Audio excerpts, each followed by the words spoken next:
Hi, guys, good evening. Welcome back once again to The Edward. I'm your host, Eddie, and in tonight's video, I'll be doing my episode review and recap for episode 605 of AMC's The Walking Dead. Now, before I go on, of course, with all of my review and recap videos, especially for shows like The Walking Dead, if you are not caught up on this episode or you're behind on a few episodes in general, do not continue watching or listening to this video as I will be going into big spoilers from past episodes and the current one that was on tonight. So, that being said, you have been warned. I really liked it. I really liked it a lot. It was kind of interesting because it felt like a lot happened and at the same time, not a lot did happen. Because last week's episode was a bit calmer and less insane than the big Glenn episode where we presumably see him die. Now, of course, this has created tons of controversy and debate among the fans. People are split down the middle. Is he dead? Is he alive? I personally believe he is dead. Unfortunately, I don't want to sound morbid or anything, but I just do not see how somebody could possibly survive that. However, I have seen quite a few theory videos that people have put together, and they have pointed out some interesting details that I did not notice before. However, in all likelihood and probability, he's most likely dead, and hopefully we will get a confirmation of fate before the mid-season finale, which is only like 3 episodes away now. So, what's next? But because last week's episode, Morgan's backstory, we saw his transformation, like how he became the man he is now, and now we get cut back to the present. And now it's like the herd has made, well, half of the herd has made its way to Alexandria, and Rick obviously escaped from that RV because last we saw him, he was slowly being surrounded by walkers emerging from the woods. But fortunately, he ran all the way back to Alexandria just in the nick of time for his allies to pull him in and shut the gate on the amassing herd. What was interesting about this episode was that Deanna was in like such a state of shock and disbelief that this could be happening to her, her family, her friends, her community. Her safe zone, sanctuary, has been basically violated, changed forever. It started with a drunken Pete killing her husband, and it didn't start with that. It started with her son Aiden dying on the run, the same run where Noah died, and then it only got worse with her husband Reg's death at Pete's hands. And afterwards, she kind of turned things over to Rick in terms of leadership responsibilities. But it was like, she started to come around right as the wolves attacked in the second episode. And right after the wolf attack, with so much carnage and bloodshed that just smeared all over the community of Alexandria, it's like she hasn't snapped out of it yet. And that's where this episode picks off, in terms of like a time frame. It picks up right after the wolf attack, and Michonne, Heath, and Scott have made it back because we see Michonne talking to Maggie about how once Glenn escaped his horrible situation, he would signal that he was okay, but they haven't seen a signal yet. And what I just noticed about Deanna during this whole episode is that she is in such a state of shock and disbelief that this has happened to her sanctuary. And it very much reminded me of going way back to season 2 with Herschel and his farm right after the barn massacre. Right when all of the walkers poured out of the barn because Herschel, he was clinging on to the hope that there was going to be a cure to change everybody back, and all the walkers spew out of the barn thanks to that dickhead Shane. And who comes out last but poor little Sophia, who had been missing for several episodes, who was in there the whole time as a walker. And right after Rick shoots her down, Herschel kind of loses it for a while. He drinks a little bit.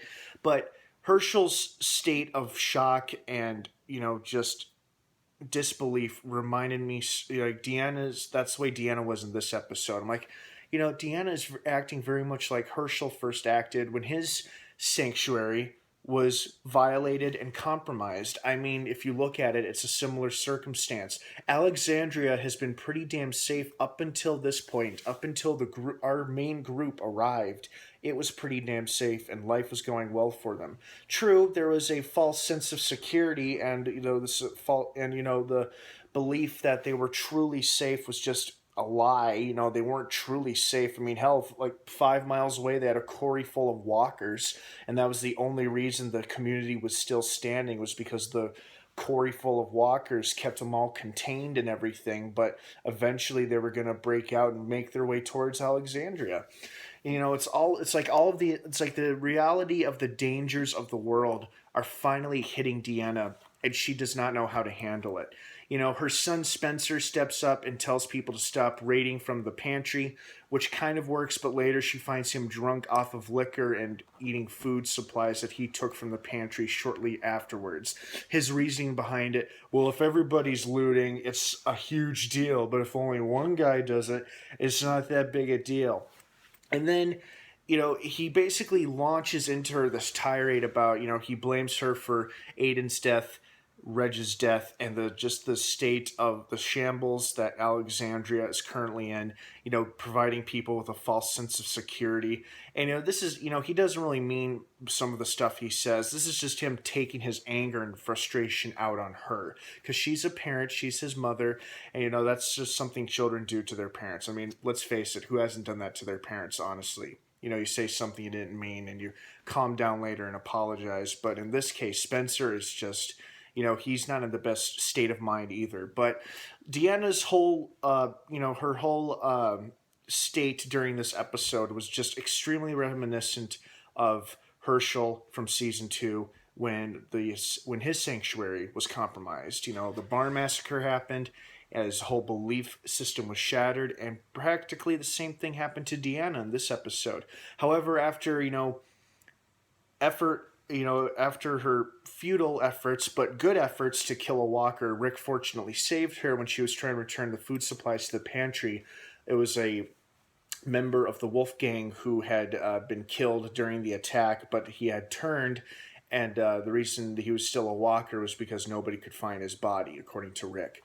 But, you know, after she's covered in blood and, you know, she stabs him repeatedly in the chest, the throat, the torso, with a broken beer bottle, or just a broken bottle. And, you know, Rick eventually helps her kill it.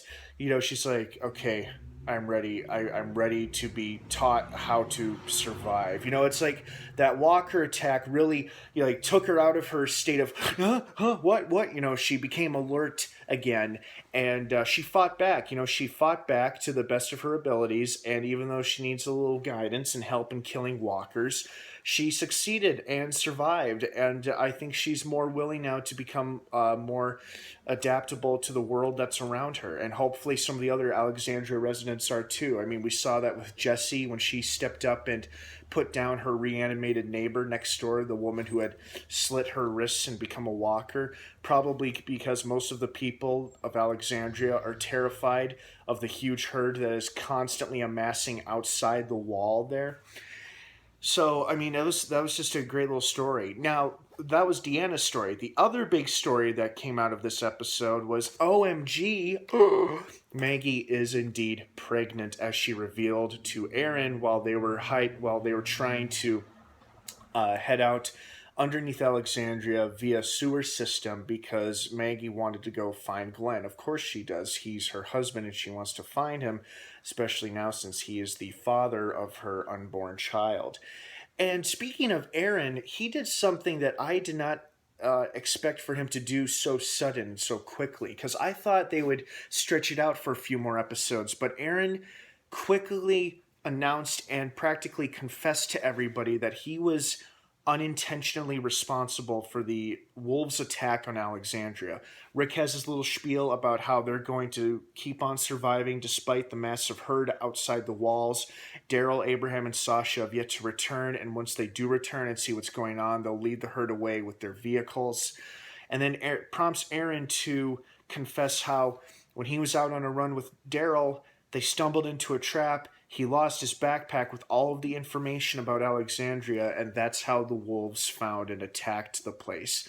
And, you know, it's interesting. We didn't get a whole lot of reactions out of that. I mean, some people looked disappointed, shocked. Then again, some of them were already shocked because they're still, you know, feeling the after effects of the wolf attack.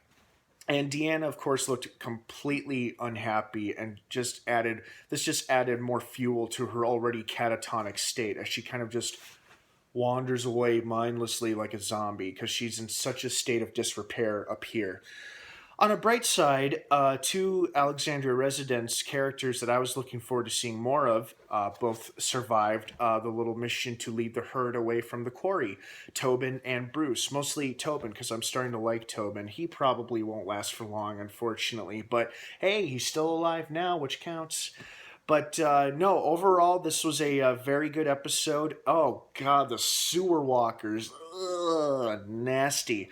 Forget how they look. Could you imagine the smell? They're practically covered in shit and rotting flesh. Oh, God, I can't believe Maggie and Aaron weren't gagging during their struggle with them. It was just, ugh, nasty. Now, I know what a lot of you are going to say and complain about, and it's you have every right to complain. However, you shouldn't be too surprised that we did not receive a Glenn's confirmation of fate in this episode. Like I said, we will probably most likely receive it before or during the mid-season finale. If he is alive and did somehow survive that Walker attack, I gotta have two things. Number one, his return has to be epic and memorable and badass. He has to save another major character from dying in the most epic, badass way, revealing that he's alive. And they also have to have a flashback of him physically showing us how he physically escaped that swarm of walkers with a voiceover narration by Glenn as he explains to the characters, our other characters and survivors, how he survived that walker swarm. That is the only way I will accept that he is still alive. I mean, I say that now just to sound tough, but I'm sure I would be just as satisfied with any explanation or reason as to they give as to how he could have survived. And if he does survive, it does make you wonder, if they like to toy with our emotions, thinking that a popular main character died. Who else could they do that with? They got a lot of freedom on this show, so we really need to sit. We really need they like to keep us on the edges of our seats, literally and metaphorically. So, we'll see. We'll see. I think we'll find out what happened to him, whether he survived or not, sooner or later. Unfortunately, we just did not get those answers in this episode. But overall, great episode. Like I said, I just really noticed the similarities between Deanna and Herschel from season 2. And we got a confirmation that Maggie is indeed pregnant, which was a theory that came about after the season premiere earlier last month.